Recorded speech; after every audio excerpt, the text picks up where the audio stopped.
Hello friends, आज मैं आपके लिए लेकर आई हूँ दिवाली में मिलने वाला स्पेशल भाज के पोहा का चूड़ा या रोस्टेड पोहा चूड़ा भी इसे कहा जाता है।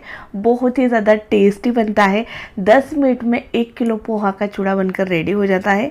और चूड़ा बनाने के बाद अगर इसका सही से टेस्ट अगर नहीं आता है तो आपको चूड़ा किस तरह से बनाना है जिससे चूड़ा बनाने के बाद टेस्टी लगे, तो बहुत सारे टिप्स और ट्रिक्स के साथ हम चूड़ा बनाएंगे। तो चलिए रेसिपी देखते हैं।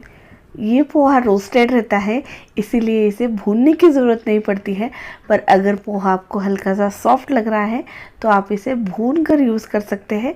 तो सबसे पहले पोहा को हमें भून लेना है और उसके बाद छान लेना है। पर मैंने वैसे ही यूज़ किया है। पोहा को छानने से पहले पोहा को हमें दबा कर देख लेना है। ये अच्छे से क्रश हो जाता है तो पोहा को भूनने की हमें ज़रूरत नहीं पड़ती है। तो देखिए पोहा को हमें अच्छे से छान लेना है और साथ ही साथ हमें इसे चेक भी कर लेना है।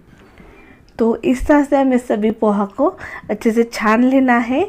तो देखिए इस तरह से इसमें से जो बारीक चूरा है वो निकल चुका है और पोहा बिल्कुल भी साफ़ होकर रेडी हो चुका है। अक्सर पतला पोहा का चूड़ा या मुरमुरे का चूड़े को ज़्यादा पसंद किया जाता है। ये चूड़े को थोड़ा कम पसंद किया जाता है क्योंकि इसमें टेस्ट लाना थोड़ा सा मुश्किल रहता है। तो अगर आप इस तरह से, जिस तरह से मैंने चूड़ा बनाया है उस तरह से बना कर देखोगे तो ये चूड़ा भी खाने में बहुत ही ज़्यादा टेस्टी लगता है। तो देखिए पोहा को हमने साफ़ कर लिया है और साथ ही हम ले रहे हैं मसाले। तो मसाले में हमने लिया है रोस्टेड चना दाल ली है, मूंगफली ली है, साथ ही हमने खोबरा की कतरन ली है। उसी के साथ इस चूड़े में हम कुछ सीक्रेट इंग्रेडिएंट्स डालेंगे जिससे इसका टेस्ट बहुत ही अच्छा हो जाता है। तो चूड़ा को बनाने से पहले आप सभी इंग्रेडिएंट्स को इस तरह से निकाल कर रख लीजिएगा जिससे चूड़ा बनाने में बहुत ही आसानी हो जाती है। और साथ ही हमें सबसे पहले मूंगफली को रोस्ट करना है। जिससे मूंगफली को रोस्ट कर लेते हैं तो तेल में मूंगफली का टेस्ट उतर जाता है और इससे बनाया हुआ चूड़ा यानी इस तेल से बनाया हुआ चूड़ा बहुत ही ज़्यादा टेस्टी लगता है। तो देखिए इस तरह से हमें मूंगफली का हल्का सा कलर चढ़ जाए तब तक हमें इसे फ्राई करना है। मूंगफली को बिल्कुल भी जलने नहीं देना है। तो मूंगफली को हमने निकाल लिया है। उसी के साथ हम इसमें ऐड कर रहे हैं रोस्टेड चना दाल। उसी के साथ हमें इसमें ऐड करना है रोस्टेड चना दाल। तो आप कह रहे होंगे रोस्टेड चना दाल है तो इसे फ्राई करने की ज़रूरत क्या है। तो देखिए चूड़े में हम जो भी इंग्रेडिएंट्स ऐड कर रहे हैं उसे हम फ्राई कर कर ऐड कर रहे हैं जिससे चूड़ा काफ़ी समय तक कुरकुरा बना रहे। और इस तरह से दाल को फ्राई कर कर ऐड करते हैं तो ये कुरकुरी लगती है, कड़क बिल्कुल भी नहीं लगेगी।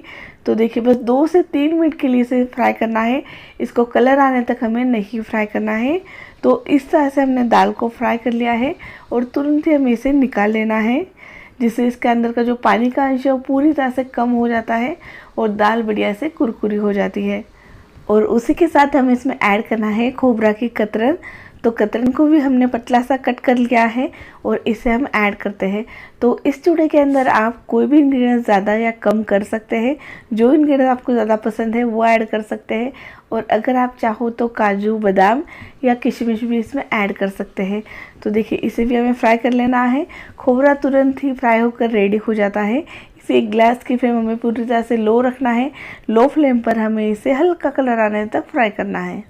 चूड़े के लिए सभी इंग्रेडिएंट्स फ्राई करते समय हमें इसे जलन नहीं देना है क्योंकि अगर कोई भी इंग्रेडिएंट्स हल्का सा जल जाता है तो चूड़ा खाते समय पूरा मज़ा किड़किड़ा हो जाता है।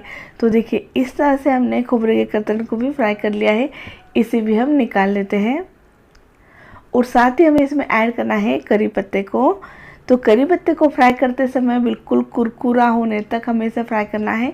पत्ते पूरी तरह से कुरकुरे होना चाहिए, इस बात का ज़रूर ध्यान रखिएगा वरना चूड़ा कुछ समय बाद सॉफ्ट हो जाता है, नरम पड़ जाता है, खाने में अच्छा नहीं लगता है। तो देखिए गैस की फ्लेम पूरी तरह से लो रखी है। लो फ्लेम पर जब तक कड़ी पत्ता कुरकुरा होता है तब तक हमें इसे फ्राई कर लेना है। और सभी इंग्रेडिएंट्स को निकाल कर हम थाली में रख लेते हैं और इसे हमें बाद में चूड़े में ऐड करना है। तो किस तरह से चूड़ा बनाना है वो भी मैं आपको अच्छे से बताऊंगी।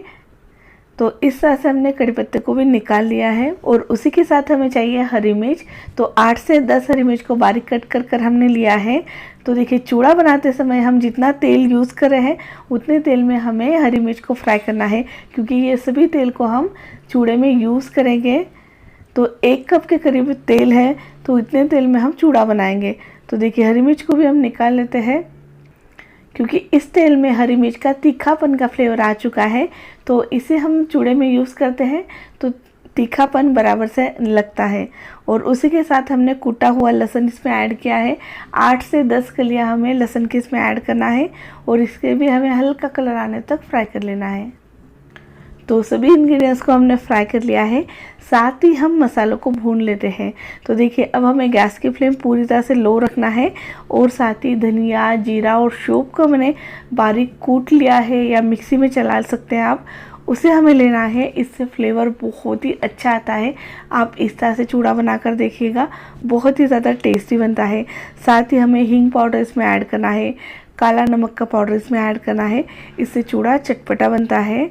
और उसी के साथ हल्दी पाउडर हमने ऐड किया है 1 चम्मच, और साथ ही हमें इसमें ऐड करना है आमचूर पाउडर का, तो 2 चम्मच हमने आमचूर पाउडर ऐड करना है। और इस मसाले को फ्राई करते समय हमें इसमें गरम मसाला नहीं ऐड करना है। तो देखिए गरम मसाला और चीनी हमें कब ऐड करना है वो मैं आपको आगे बताऊंगी। और साथ ही हम इसमें ऐड कर रहे हैं 1.5 चम्मच इतना कश्मीरी लाल मिर्च पाउडर। तो इस समय कश्मीरी लाल मिर्च पाउडर ऐड कर देते हैं तो कलर बहुत ही अच्छा आता है चूड़े का। और उसी के साथ 1.5 चम्मच मैंने नमक ऐड किया है। तो इसे मिक्स करते हुए हमें तुरंत ही चूड़े पर डाल देना है, क्योंकि जो हमने मिर्च पाउडर इसमें ऐड की है इसका कलर चेंज नहीं होना चाहिए। तो देखिए फटाफट से हमें इस तरह से चूड़े पर डाल देना है। और उसी के साथ हमें इसमें ऐड करना है चीनी। तो पिसी हुई चीनी मैं ले रही हूँ 1 बड़ा चम्मच भरकर, आप चाहो तो चीनी को कम या ज़्यादा कर सकते हैं। और साथ ही गरम मसाला ऐड कर रहे हैं, तो 1 चम्मच के करीब हमें गरम मसाला ऐड करना है और तुरंत ही हमें गर्मा गर्म इसे मिक्स करना है। तो सबसे पहले हम मसालों को पोहा में अच्छे से मिक्स कर लेते हैं और बाद में हम बचे हुए इंग्रेडिएंट्स ऐड करेंगे, जिससे बचे हुए इंग्रेडिएंट्स पे पोहा का मसाला ना लगे और पोहा पे पूरी तरह से मसाला अच्छे से लग जाना चाहिए। तो जब भी आप चूड़ा बनाएं इस तरह से मसाले को आप पोहा में पहले मिक्स कर लीजिएगा, जिससे मसाला पोहा में बहुत ही अच्छे से लग जाता है। और इस समय अगर हम चूड़े पर बचा हुआ जो फ्राई किया हुआ मसाला ऐड कर देते हैं तो सभी मसाला उस पर लग जाता है, पोहा पे अच्छे से मसाला नहीं लग पाता है। तो इस तरह से हमें हाथों से मसलते हुए मसाले को पोहा में लगा लेना है। और साथ ही हमें इस तरह से करी पत्ते को हल्का सा क्रश कर लेना है, जिससे इसका फ्लेवर बहुत ही अच्छा आता है।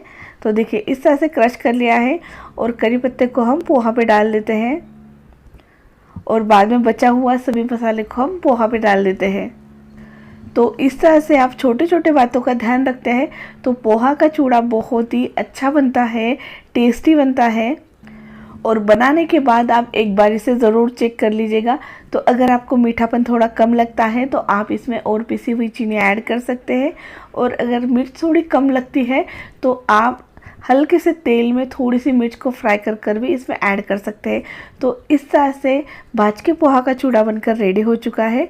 रेसिपी पसंद आई तो वीडियो को लाइक और चैनल को सब्सक्राइब ज़रूर कीजिएगा। मिलते हैं नई रेसिपी के साथ। Thank you.